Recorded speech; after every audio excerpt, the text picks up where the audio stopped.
16 सोमवार व्रत कथा। मृत्यु लोक में भ्रमण करने की इच्छा करके एक बार शंकर भगवान और पार्वती जी मृत्यु लोक में आए और वहां पे एक मंदिर में आए। वहां पर मंदिर के प्रणाम में पार्वती जी ने शंकर भगवान से चौसर खेलने की इच्छा प्रकट की। चौसर खेलने से पहले पार्वती जी ने मंदिर के पुजारी से पूछा कि हम दोनों में से किसकी जीत होगी। तब पुजारी ने सोचकर बोला कि शिव जी की ही जीत होगी, लेकिन अंत में पार्वती जीत गई और शिव जी हार गई। इस पर पार्वती जी को क्रोधित हुआ और उन्होंने क्रोध में आकर उन्हें श्राप दे दिया कि तुम्हारा कुष्ठ रोग हो जाएगा। और कुछ समय बाद उनका ये श्राप अनुसार ही पुजारी का सारा शरीर कोढ़ का हो गया। और एक दिन स्वर्गलोक की कुछ अप्सराएं उस मंदिर में पूजा करने के लिए आई। कौड़ी पुजारी को देखकर उन्हें उस पर दया आई। उन्होंने पूछा कि ऐसा क्या हुआ। तब उन्होंने सारी कथा सुनाई। तब उन्होंने बोला कि तुम 16 सोमवार के व्रत करो, तुम्हारे सारे कुछ रोग दूर हो जाएंगे। तब पुजारी ने 16 सोमवार के व्रत करने प्रारंभ कर दिए। उस 17वें सोमवार को उनका सारा शरीर स्वस्थ हो गया। तब एक दिन पार्वती जी और शंकर भगवान पुण्य उस मंदिर में आए। तब उन्होंने पार्वती जी ने पुजारी को देखकर बहुत आश्चर्यचकित होकर पूछा कि ऐसा क्या करा तुमने कि जो तुम्हारा सारा कुष्ठ रोग दूर हो गया, मैंने तो तुम्हें श्राप दिया था। तब पुजारी ने पार्वती जी को सारी कथा सुनाई और 16 सोमवार के व्रत के बारे में बताया। तो माता पार्वती ने 16 सोमवार के व्रत करने प्रारंभ कर दिए। 17वें सोमवार को उन्होंने ये इच्छा जारी करी कि उनका पुत्र वापस लौट आए। तब कार्तिकेय वापस लौट आया। तब कार्तिकेय ने आकर पूछा पार्वती जी माता से कि भाई ऐसा क्या किया कि भाई मेरे विचार परिवर्तित हो गए। तब पार्वती ने 16 सोमवार के व्रत की कथा सुनाई। तब कार्तिकेय ने अपने मित्र को वापस लौटने की इच्छा प्रकट करते हुए व्रत करने आरंभ कर दिए। कुछ समय बाद उसका जब उद्यापन हुआ तब उसका मित्र वापस लौट आया। तब उसने पूछा कि भाई तुमने ऐसा क्या करा जो मैं वापस लौट आया। तब उसने 16 सोमवार के व्रत की कथा सुनाई।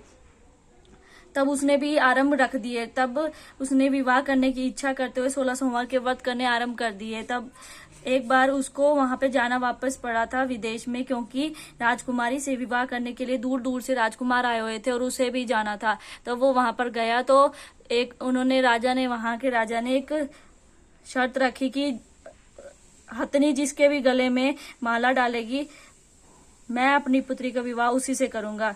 तब हथनी ने सारे राजकुमारों के सामने से गुजरते हुई उस ब्राह्मण मित्र के समीप पहुंची और उसके गले में जयमाला डाल दी।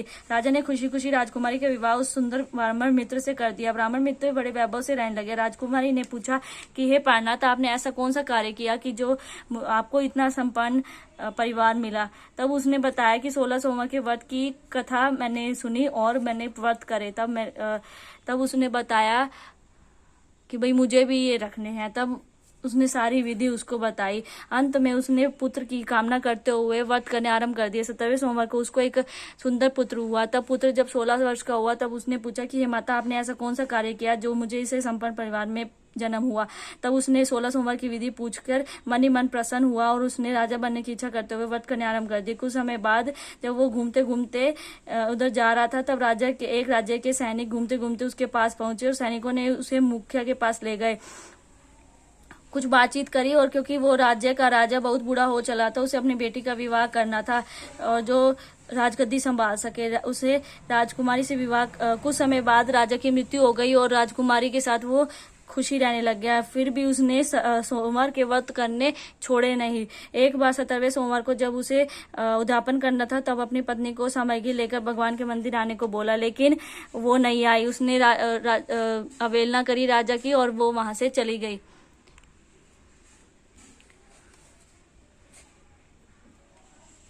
उसके बाद जब एक आकाशवाणी हुई, राजन तुम्हारी पत्नी बहु भाग्यशील है, तो उसको तुरंत अपने महल से निकाल दो, नहीं तो तुम्हारा सर्वनाश हो जाएगा। आकाशवाणी सुनकर राजा भयभीत हो गया और उसे अपने महल से निकाल दिया। चलते चलते रानी एक नगर में पहुंची। राज्य में एक गुड़िया मिली। वो सूत का कट्टा उठाकर जा रही थी, बहुत भारी था। उसने रानी को बोला उठाने को, लेकिन कुछ दूर चलते ही उसका सारा सूत उड़ गया।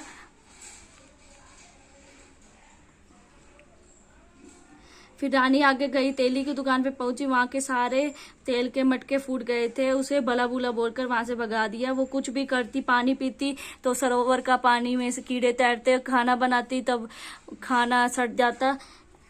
तो वो आगे चलते जाते पेड़ के पत्ते पेड़ के नीचे बैठ गई, लेकिन पेड़ के सारे पत्ते बिखर गए। तब रानी दूसरे पेड़ के नीचे बैठी, वहां के भी सारे पत्ते बिखर गए। समीर में कुछ चरवाहे अपने गाय चराए थे, उन्होंने बिना पतझड़ के पेड़ों के पत्ते झड़ते हुए देखे तो रानी को मनुष्य समझकर उसे मंदिर के पुजारी के पास ले गए। पुजारी ने उसको अपने पास रखा, लेकिन जैसे ही वो खाना बनाती सड़ जाता, पानी लाती और कीड़े तैरते। तब पुजारी ने पूछा ऐसा कौन सा करेगा? तब उसने सारी कथा सुनाई। तब उसने बोला कि 16 सोमवार के व्रत करने आरंभ कर दो। तब उसने 16 सोमवार के व्रत करने आरंभ कर दिए। कुछ समय बाद जब उसने 17वां सोमवार को उद्यापन करा, तब राजा के मन में रानी को वापस लौटने की इच्छा जागी। तब उसने अपने सैनिकों को बोला कि रानी को ढूंढ कर लाओ। सैनिक ढूंढते ढूंढते उस पुजारी के पास पहुंचे। वहां रानी को देखा तो साथ चलने को बोला, लेकिन पुजारी ने मना कर दिया। बोला कि जब तक राजा खुद आके आदर पूर्वक नहीं लेके जाएगा तब तक मैं नहीं भेजूंगा। तब राजा खुद आया और पुजारी से रानी को वापस ले जाने की बात बोली। तब पुजारी ने खुशी खुशी रानी को वहां पे भेज दिया। रानी को वापस देखकर लोग बहुत खुश हुए। वहां पे उत्सव मनाया गया और कुछ समय बाद उनको एक पुत्र भी जन्म हुआ और वो आनंद पूर्वक रहने लगे।